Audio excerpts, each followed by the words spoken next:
So I'm over at my 4th Street garden, and then I'm checking out my garlic. It's looking really fantastic. I haven't really done much to it. I put some coffee grounds on top of the soil, and these are, I would say, on average about 2.5, let's say 24 inches plus. And look at how big and robust these look. Mamma mia! Look at that one there. Really fat. So, because I was concerned about not having put in, I didn't get to put any manure this year. Usually I would have put manure on. Anyway, so it's raining and my phone just kind of shut off. And so I guess I have to be careful about how much time I allow myself out here with the phone in the rain. Anyway, so the garlic is doing great and it's growing fantastically. This over here is corn flowers. They make a pretty blue flower, and they're kind of growing wild. There's a whole bunch in the front, over there in the front, and this over here is a clump of them also. And this over here is oat grass. I planted oats maybe 10 years ago over here. They were real oats, but then they kind of, I guess, degraded into the default wild kind of oats. So anyway, now they just basically make grass. And I was looking at a site. I was looking at a video by he calls himself I Am Organic, or I Am Organic Garden, I think. I can't remember which one exactly. But anyway, he said that what he does is he plants his oat grass, his oats, and then he just chops it down to the ground without turning the soil, and then he just plants whatever he's going to plant in the ground directly. So but gosh, this stuff is really tall. Something's been sleeping in here probably. It's all matted down. And thankfully they don't look like they're quite ready to make their flowers yet. Not quite. But anyway, what am I trying to say? So I came with some shears. I got some shears, and I was gonna just use that to cut them down, but they are so tall and it's so much, and it's raining. You know, I just got here and it started raining. It's been like threatening to rain all day, and I came out because I said, well, it's always the way. As soon as you go out, you think, okay, well, it's not gonna rain. It's not gonna rain. You come out and then it starts to pour. Well, it's not pouring, but well, it seems to have abated a little bit already. Anyway, like I said, I don't want to keep this phone out here. I got my hand over it. I'm getting wet for too long. So I'm just letting you know what I'm doing. I may or may not have to leave, so I don't know. Let me see if I can chip away at this monte, as Spanish people say. I cut all that stuff down, the whole stand of grass, and the stubble is all over there and a few of them over here.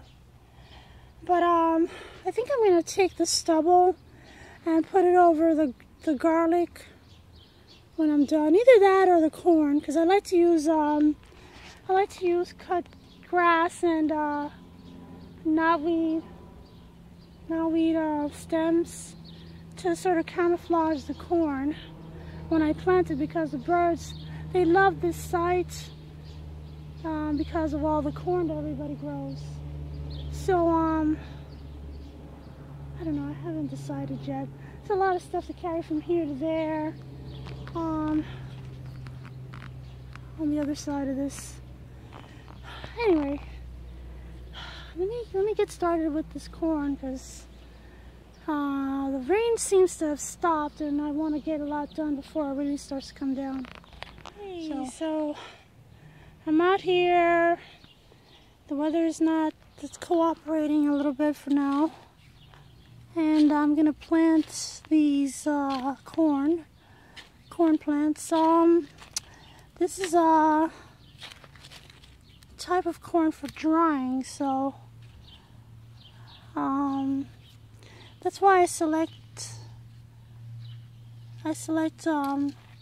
this over here, because these kind of drying corn, they're a little bit more tolerant to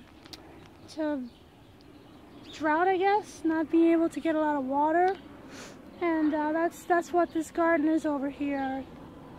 We don't really have reliable water sources. A guy lives across the street, and he's one of the gardeners, but I don't know what's going on with him this year. You know, all of that over there, and that's a strawberry plot, and all that behind it, and over there, that's his stuff. And then there's another plot next to mine that he keeps, but they're all covered in that dead nettle, and I don't know what he's doing. So whatever the case may be, I can't rely on him for water. And so anyway, I like to plant drought tolerant things over here. So anyway, this kind of corn will most likely be able to endure dry spells. So, you know, because really I'm relying almost completely on whatever comes out of the sky. So anyway, as you saw before, it's these I think I might have to make a deeper hole. There's actually a rock under there. Anyway, so I'm gonna take, alright, let's see, this one-handed feet. Take some of this top part of the paper off. Try to get it level with the soil. And there you have it. So, man, that looks good. So there's always good rain coming down, and that super oxygenated rain is gonna make this corn really like explode. So probably the next time I come, sometime next week most likely, it's gonna be like 2 feet tall already. So anyway, let me get this done so that I can get out of here before it starts pouring on me again. Alright, not quite done yet, but I just wanted to show you some of the roots are coming out of the sides, and this is breaking down nicely even before it's planted in the ground. And I just wanted to also reiterate that when you plant these paper pots, you have to make sure that all the paper is below the soil level, so that it doesn't cause it doesn't create a wicking effect, I should say.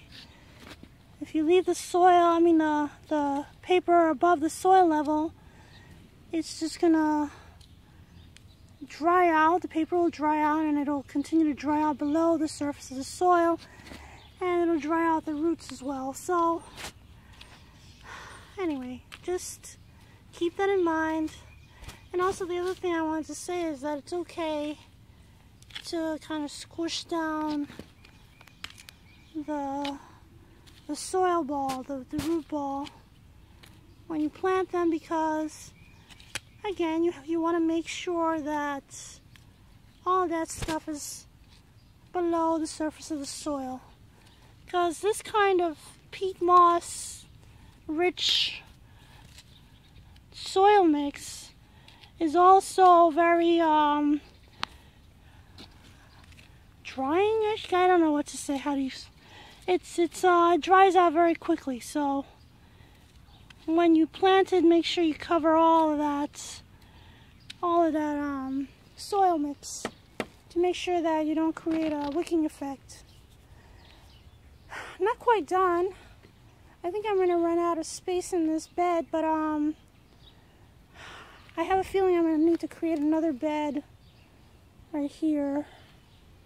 And the only thing is that there's this crazy apple tree here, so, and the soil is coming from that direction. That's the southern end. So hopefully it is gonna receive a little bit of eastern sun in the morning sun, and then in the afternoon it's gonna get lots of sun from this western end.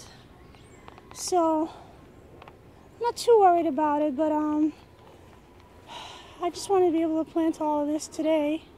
I don't know if that's gonna happen, but we'll see. I think most of them will go in the ground, and I might only need to make like one row. So I think I'm gonna break another bed